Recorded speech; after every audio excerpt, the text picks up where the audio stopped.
Capítulo 6 de la tercera parte. Después de la muerte de Juvenal Zunagua, Juan Calle quedó anonadado, no solo por la pérdida del amigo que durante tanto tiempo convivió con él, sino también porque vio cerrarse la única puerta de salvación que se entreabrió fugazmente la noche de la tragedia, cuando el viejo Zunagua ofreciera atender las necesidades económicas de la familia mientras él pudiera curarse, y adoptó el único que podía tomar su modo de ver en tales circunstancias: seguir trabajando. Sobreponiéndose a la pena causada por la desaparición del amigo, ahogando la tos martirizante y ese horrible temor de caer rendido en medio del camino que se le había señalado. Empero, sucedió lo inevitable. Fue inútil exigir hasta los límites más extremos del sacrificio de su ya endeble organismo. Masticar más coca que lo de costumbre, con la esperanza de obtener mayores fuerzas, darse modos para descansar frecuentemente en medio del trabajo, o luchar con todas sus reservas morales y físicas. Todo fue estéril. Al final, cayó rendido por el trabajo, agotado por la enfermedad y quebrado por el fracaso.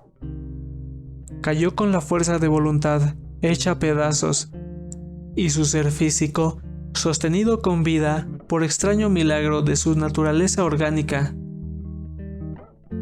Cuando los superiores de Calle se dieron cuenta de la enfermedad que padecía, ordenaron su hospitalización. En el sanatorio, el obrero pasó algunos días de calma y esperanza, pues hubo momentos en que llegó a acariciar la idea de reponerse, merced a la atención médica. Pero después de muchos exámenes aparatosos, de análisis y de observaciones de diversa índole, fue finalmente declarado incurable y dado de baja del hospital. En tales circunstancias, solo le quedaba la posibilidad de obtener una indemnización que acaso le permitiera asegurar de alguna manera su porvenir y el de los suyos. Los personeros de la Bolivian Mines Corporation le manifestaron que, de acuerdo a las nuevas disposiciones legales, ya no era la empresa la obligada a pagar las indemnizaciones, sino la Caja de Seguro y Ahorro Obrero, entidad subrogatoria de todas las compañías mineras y fabriles del país para la atención de esos pagos. De este modo, el obrero tuvo que viajar a Oruro con el objeto de efectuar aquellos trámites, dejando provisionalmente en las minas a sus familiares. Su regreso fue mucho más rápido de lo previsto. Entró a su casa tambaleando, como si estuviera borracho. Miró uno por uno a todos los presentes. Si alguno de ellos acarició esperanza sobre el éxito del viaje, en ese momento debió sentir que se desmoronaban precipitadamente al observar el desaliento y la depresión del recién llegado. Nada, no he conseguido nada, anunció el hombre sentándose. No importa, no te aflijas, Juancho. Su mujer trató de alentarle. ¿Y qué será de nosotros?, preguntó el obrero.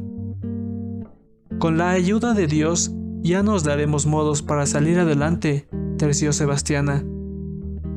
No te olvides que en muchas ocasiones en que vimos cerrarse todas las puertas, siempre hubo algo mandado por Dios que nos sacaba de penas.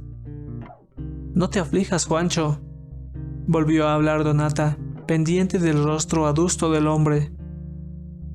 ¿No hay ninguna esperanza de obtener la indemnización?, intervino Justina, sintiéndose cohibida por las miradas de reprensión que inmediatamente le dijeron las otras mujeres. Ninguna, contestó Calle. Estos hombres hacen lo que quieren con nosotros, aprovechan y esquilman nuestro trabajo hasta el máximo. Nos aniquilan, enferman y matan, y siempre logran darse modos para burlar las leyes que nos protegen. ¿Y las autoridades?, preguntó Donata.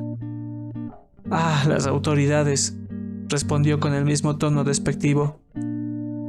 Las conozco desde hace mucho tiempo, desde la primera huelga en que intervine, Pero no es solo eso lo que falla, porque indudablemente no todas las autoridades deben ser malas. La falla se encuentra en los procedimientos tan ladinos de las empresas no controladas por nadie, que siempre logran burlarse de las leyes, aunque aparentemente se colocan dentro del marco legal. Pero en tu caso, el asunto parecía tan claro, apuntó Sebastiana. Entraste sano a la mina y sales enfermo. ¿Qué pueden alegar para no darte esa indemnización? Vale la pena contarles todos los pormenores, contestó Calle mientras las mujeres se ponían de cuclillas alrededor del hombre, dispuestas a oír su relato con singular atención. ¿Se acuerdan del mono Ontíveros?, empezó el obrero. Sí, ¿lo has visto? Sí, en Oruro me alojó en su casa. ¿Y cómo están la Crescencia y sus guaguas? Están bien todos. El mono sigue siendo tan bueno como antes.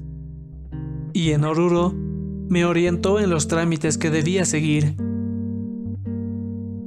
Empecé por visitar al gerente de la Caja de Seguro y Ahorro Obrero, quien recibe a todo el mundo con la mayor sequedad. Me hizo examinar por un médico y después de hacerme regresar a su despacho 3 veces, exhibió aquel papel que me hicieron firmar cuando entré a esta empresa, en el cual el médico certificaba que en aquel tiempo estaba ya enfermo de los pulmones. Habiendo estado usted enfermo al entrar en la mina, me dijo el gerente, no le corresponde indemnización alguna. Le contesté que ese certificado era falso y que entonces yo gozaba de buena salud. Él se encogió de hombros y dijo que siendo esa la decisión final de la caja y no estando yo conforme, podía recurrir a vías judiciales. Juan Calle tosió 2 o 3 veces, escupió en el suelo y trabajosamente continuó relatando. Busqué a un abogado. Este dijo que el caso era muy difícil, pero que podía ganarlo. Enseguida me pidió un adelanto de 500 bolivianos, pero cuando le avisé que no tenía plata, cambió de expresión y alegando sus múltiples ocupaciones me aconsejó buscar a otro. A pesar de que el mono Ontíveros aseguraba que todas las autoridades estaban sobornadas por las empresas, yo, en vez de acudir a lo de otro abogado, busqué al juez de trabajo. Parecía una buena persona, que me trató amable y cordialmente. Escuchando mi caso, no quiso darme su opinión, porque siendo juez, tendría que conocer el asunto y no debía prejuzgar. En cambio, me sugirió consultar con un abogado de conciencia y me recomendó al doctor Torres. Este doctor Torres es un abogado joven y de pocas campanillas que inspira confianza a primera vista. Se interesó en el asunto, fue a la caja de seguro, examinó los antecedentes y consultó las leyes. En cierta ocasión me dijo: naturalmente, esta firma estampada por usted en el certificado médico no tiene validez legal alguna. ¿Pero por qué firmó? Porque me moría de hambre, le contesté. Según las leyes, agregó el abogado, si usted no estaba conforme con el diagnóstico, podía pedir el examen de otro médico. ¿Por qué no lo hizo? Le contesté que no lo hice primero, porque ignoraba la existencia de esa ley, y segundo, porque si lo pedía, me habrían botado a patadas, y hubiera quedado sin trabajo. Entonces, el abogado me dio una respuesta que ha quedado grabada en mi memoria, porque me parece que además de ser exacta, abarca todo el fondo del problema. Si nuestras leyes son muy bonitas para leerlas, pero pésimas para aplicarlas. Finalmente, el doctor Torres expresó que podía iniciar el pleito, pero a su sincero parecer, yo perdería mucho tiempo y dinero inútilmente, pues no siendo posible comprobar la falsedad del certificado, la caja de seguro legalmente tenía la razón al negar el pago de la indemnización. Es todo. Juan Calle concluyó penosamente. ¿Qué hacemos ahora?, preguntó ingenuamente Justina. Sebastián y Donata volvieron a asaetarla con miradas de reproche. Juan Calle respondió: «Solo hay un solo camino que elegir. Justina, seguiré trabajando». «Sí, Juancho», pausadamente contestó Sebastiana. «Lo hemos pensado bien durante este tiempo, desde que viajaste a Oruro, y mientras tú te repongas y puedas sanarte, nosotras trabajaremos de payiris como lo hacíamos antes de la Justina, que ya está racional. Se entenderá con la cocina, con la casa y los chicos». En ese momento llegaron de la escuela Pedro y Pablo. Sin decir nada, observaron las caras graves de las mujeres. Luego, se pusieron a escribir en sus cuadernos, aunque parecían más atentos a la conversación de los mayores que sus deberes escolares. Juan Calle quedó largo rato mirando a las mujeres, pasando la vista de la una a la otra. Observó el vientre hinchado de Donata, revelador de un nuevo embarazo. Después se fijó en las arrugas profundas que surcaban el rostro de Sebastiana y en su aspecto cansado. Moviendo la cabeza con desaliento, dijo: No es posible, doña Sebastiana. ¿Cómo podríamos permitir que trabaje la Ulincha en ese estado después de lo que pasó la otra vez en iguales circunstancias? Y usted, que ya está vieja y cansada, ¿cómo podría trabajar tan duramente? Y la Justina, tan joven, que apenas está sentando el juicio, ¿cómo podría ser de madre de familia cuando ella, ahora más que nunca, necesita la vigilancia de mujeres mayores? No, doña Sebastiana, no podemos hacer lo que usted piensa. Podemos hacerlo, Juancho, lo haremos fácilmente, intervino Donata. No es posible. Mira, Juancho, volvió a hablar Sebastiana sentándose en el suelo muy cerca del enfermo. Lo hemos pensado mucho, hijo, midiendo todas las posibilidades y los inconvenientes. No es posible, negó otra vez el obrero, excitado por la fiebre. Con ternura de madre, Sebastiana le acarició los cabellos y dejando una de sus manos sobre la cabeza del hombre, siguió hablando con suavidad. Es posible, hijo, es posible. Por lo demás, tenemos que ser un poco sensatos. ¿Qué otro camino nos queda? Yo sigo siendo fuerte, pese a mis años, y en lo que se refiere a Donata, tú sabes que también me preocupa su estado, y que de uno u otro modo podré darme maneras para aliviarle en su trabajo. No es posible. Será por poco tiempo, Juan, no olvides. Con voz de murmullo prosiguió la anciana. Será mientras te cures. El médico me ha dicho que tomando unos tónicos que compraremos, alimentándote bien y reposando un tiempo, podrás restablecerte completamente. ¿Así ha dicho el médico? Por fin, Juan Calle pareció salir de su delirio. Sí, a mí me lo ha dicho, mintió Sebastiana con aplomo. Como un relámpago, atravesó la esperanza por el alma del hombre, pero después de contados instantes, volvió a caer presa del más grande pesimismo. No es posible, repitió otra vez, excitándose más. Continuó. Usted está vieja, doña Sebasta, y Donata enferma. No deben trabajar. El que debe trabajar soy yo. Volveré al trabajo después de algunos días de descanso, y trabajaré, doña Sebasta, le aseguro que trabajaré. Cálmate, Juancho, no te fatigues, y todo se arreglará bien, concluyó Donata. El hombre quedó callado y las mujeres, deseosas de poner fin a la discusión, también guardaron silencio, recogiéndose ensimismadas. Juan Calle, excitado antes por la charla y las dificultades de su situación, fue serenándose poco a poco hasta quedar semidormido. Los dos niños, cambiando miradas de inteligencia, guardaron sus cuadernos y salieron de la casa misteriosamente para volver más tarde, con la preocupación pintada en sus rostros. A la hora de comer, la familia hizo rueda junto al techo del enfermo. Todos estaban callados y absortos en diversas meditaciones, como si pasara en el ambiente una atmósfera de inquietud. Por fin, Pedro rompió el silencio con una sola palabra, exclamada como preámbulo de una conversación que parecía no atreverse a comenzar. «Papay».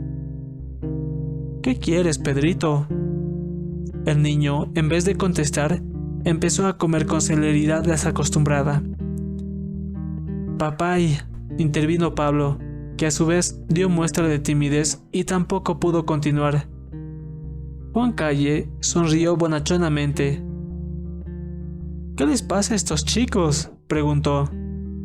Los niños, sintiéndose blanco de la atención general, se aturdieron aún más y permanecieron silenciosos.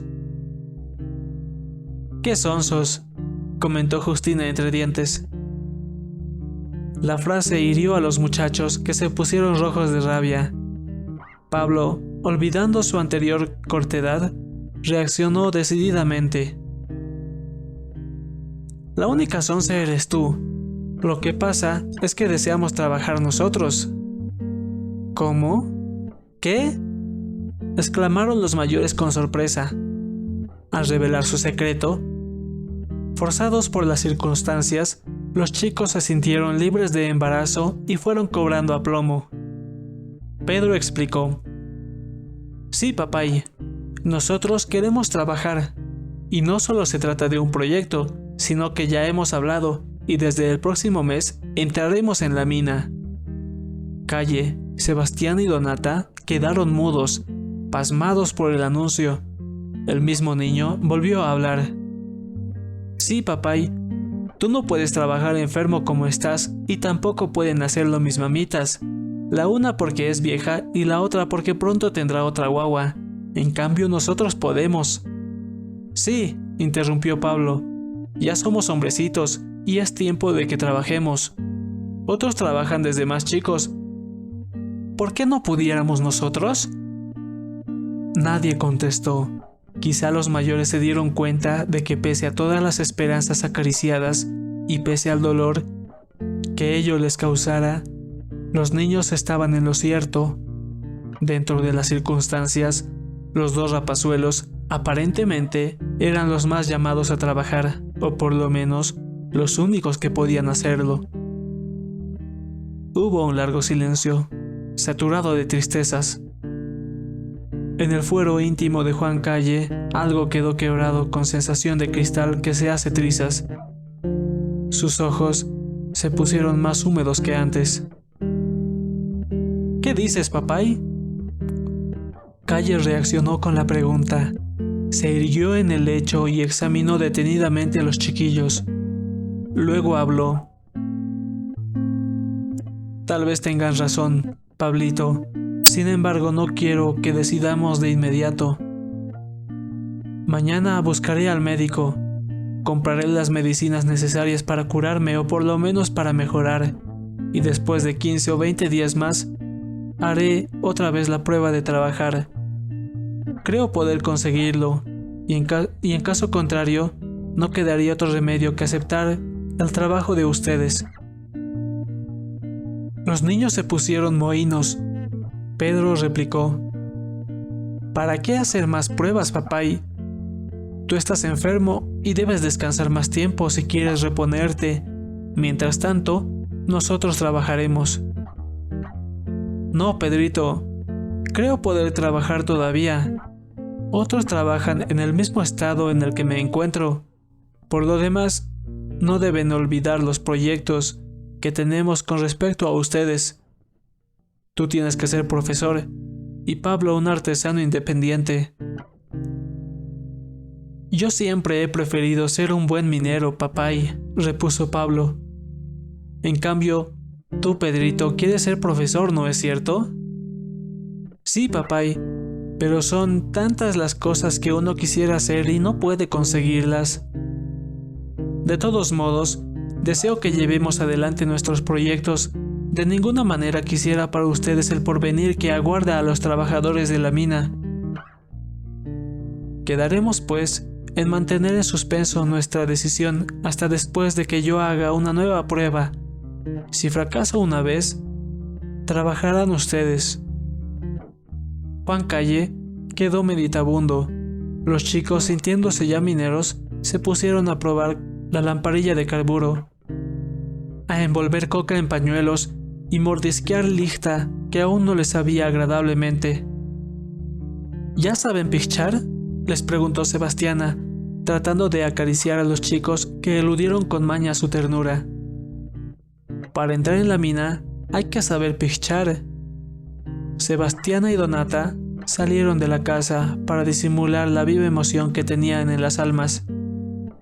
En la puerta de su vivienda no pudieron por más tiempo contener las lágrimas. También ellos, murmuró Sebastiana, también ellos entrarán fuertes y lozanos para ser devorados por la mina. También ellos entrarán alegremente para que los devuelvan, solo Dios sabe cuándo, muertos o destrozados. La noche era oscura. Negras nubes de tormenta bogaban en el cielo y el viento empezaba a entonar una ronca canción de angustia. También ellos. Donata replicó con un eco. Mamay, todo se cierra en nuestra vida. ¿No te parece que hasta esta misma noche es más negra que nunca? Sí, es una noche oscura, contestó Sebastiana con voz ahogada. Pero siempre es noche oscura para nuestra gente. ¿Cuándo llegará el alba?